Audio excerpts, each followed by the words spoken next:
নিভান্স পরিচালিত প্রবেশিকা পরীক্ষায় সারা দেশের মধ্যে প্রথম স্থান অধিকার করল মেঘা দণ্ডপাত। কয়েকদিন আগেই এই ফলাফল প্রকাশিত হয়েছে। খুশির হাওয়া বাঁকুড়া শহরের প্রতাপ বাগানের বাড়িতে।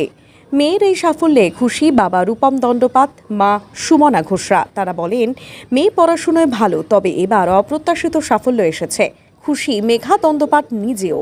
তিনি বলেন, মূলত যৌন সচেতনতা তৈরির উদ্দেশ্যেই সাইকিয়াট্রিক নিয়ে পড়াশোনা করা ও national institute of mental health and neuroscience থেকে এই বিষয়ে সে পিএইচডি করতে চায় বলে জানায়। আমি বাঁকুড়া গার্লস হাই স্কুলের প্রথমে পড়াশোনা করেছি, মানে স্কুল জীবনটা।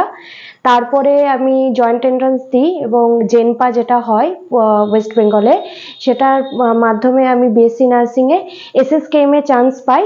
তখন আমার র্যাঙ্ক হয়েছিল 38 ইন ওয়েস্ট বেঙ্গল আর কি। তারপরে আমি এসএসকেএম, যেটা কলকাতা পিজি যেটা বলা হয়, সেখান থেকে আমি 4 ইয়ার্স বিএসসি নার্সিং কোর্স করি। কোর্স করার পর যেহেতু আমার প্রথম থেকেই এমএসসি করার এবং পিএইচডি করার ইচ্ছা আছে, তাই এমএসসি করার জন্য নার্সিং লাইনে যেহেতু experience 1 year experience after registration দরকার হয়, সেই জন্য আমি এখানে যে গৌরী দেবী নার্সিং একাডেমি রয়েছে দুর্গাপুরে, সেখানকার কলেজে জেএনএমদের জন্য আমি সিস্টার টিউটর হিসেবে নিযুক্ত হই এবং সেখানে আমি মোটামুটি 1.5 বছরের মতো ওখানে আমি কাজ করি। তারপরে আমি প্রিপারেশনের জন্য আমি এপ্রিল মাসে আমি জব ছেড়ে দিই এবং টানা 2 মাস আমি ঘরে বসে পুরো প্রিপারেশন নিই, যেটা হচ্ছে সেলফ স্টাডি, যেটা এমএসসি নার্সিংয়ের জন্য প্রিপারেশন নেওয়ার জন্য খুবই দরকার হয়ে পড়ে। এবং তারপরে আমার যথারীতি জুন মাস থেকে সমস্ত এক্সাম শুরু হয়, এইমস, নিমহ্যান্স এবং সিএমসি ভেলোর, যেগুলো অ্যাপোলো, যেগুলো বড় বড় নার্সিং ইনস্টিটিউট রয়েছে গোটা ইন্ডিয়াতে, সেখানে আমি এক্সাম দিই এবং কোয়ালিফাই করি। কি র্যাঙ্কে কোয়ালিফাই করেছো? আমি নিমহ্যান্সে আমার ফার্স্ট 8 জুন এবছর পরীক্ষা হয় এবং ওখানে আমি অল ইন্ডিয়া বেসিসে আমার র্যাঙ্ক 1 আসে। এবং যেহেতু ওখানে ইউআর মানে আনরিজার্ভ ক্যাটাগরির সিট খুবই কম, বুঝতেই পারছেন, সেক্ষেত্রে একটু পাওয়াটা খুবই টাফ। সেক্ষেত্রে 1 র্যাঙ্ক হয়ে তো অবশ্যই আমি খুবই এক্সাইটেড ছিলাম। এবং আমি এইমসেও পরীক্ষা দিয়েছি, নার্সিংয়ে all India institute of medical সায়েন্সের এক্সামও যথেষ্ট টাফ হয়।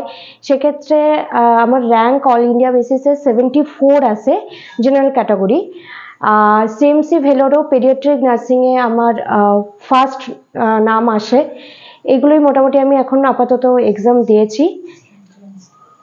কোথায় যাওয়ার চিন্তা করেছো এই মুহূর্তে? যেহেতু আমার সাইকিয়াট্রিক নিয়েই ইচ্ছা আছে, মানে প্রথম থেকেই, যেহেতু আমাদের যে সোসাইটিতে অ্যাকচুয়ালি সাইকিয়াট্রিক নিয়ে মানুষজন অতটা সচেতন নয় এবং একটা আমাদের সোসাইটিতেও যদি মনের কোনো রোগ হয়, তারা অনেকটা স্টিগমাটাইজড হয়ে যায় এবং মানুষ বলতে চায় না যে তাদের সাইকিয়াট্রিক প্রবলেম হচ্ছে। তাই আমার মনে হয়েছে সোসাইটিতে এই স্টিগমাটা প্রথম দূর করতে হবে এবং সেই কারণেই আমার মেন্টাল হেলথ এবং সাইকিয়াট্রিক নিয়ে পড়া, যাতে আমি মানে অ্যাটলিস্ট মানুষকে বোঝাতে পারি যে বডির যেরকম রোগ হয়, শরীরের রোগ হয়, মনের রোগটাও স্বাভাবিক। তো সেক্ষেত্রে আমার এই জন্যই সাইকিয়াট্রিক নিয়ে পড়ার ইচ্ছা। আর তার জন্য অবভিয়াসলি নিমহ্যান্স, যেটা হচ্ছে national institute of mental health and neuroscience আছে ব্যাঙ্গালোরে, সেটাই আমার ফার্স্ট চয়েস।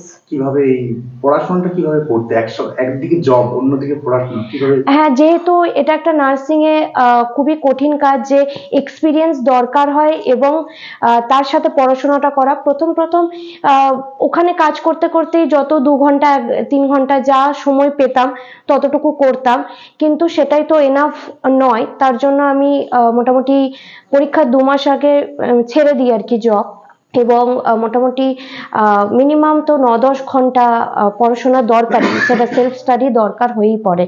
তো সেইটা না করতে পারলে অল ইন্ডিয়া বেস এক্সামে অন্তত জেনারেল ক্যাটাগরিতে র্যাঙ্ক করা একটু তো কঠিন হয়েই যায়। কতজন আছে এখন, কি খবর পেয়েছো? কিসে?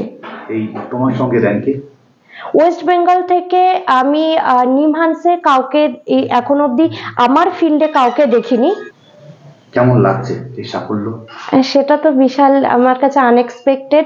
ভালো পরীক্ষা হয়েছিল নিমহ্যান্সের এবং এইমসেরও, তবে নিমহ্যান্সেরটাই যে আমার মানে 1 র্যাঙ্ক হতে পারে সেটা আমি একদমই আশা করিনি।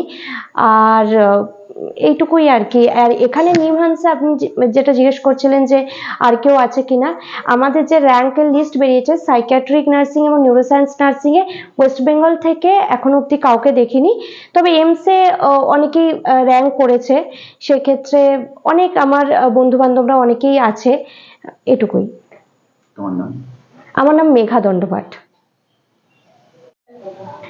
মেয়ের এই সাফল্য, প্রথম কথা মেয়েই মেন। হ্যাঁ, ও কষ্ট করেছে, মানে যেভাবে পড়াশোনা করেছে তাতে এই সাফল্যটা মানে আমার কাছে বিরাট ব্যাপার। কারণ মানে একদিকে ক্লাস করা, একদিকে পড়াশোনা করা, এটা খুব চাপের। মানে নার্সিং লাইনটা আমি তো দেখলাম যে প্রচুর মানে খাটনি আছে ওদের। তো আমি খুবই মানে আনন্দিত, আর আমার কাছেও আনএক্সপেক্টেড রেজাল্ট আর কি।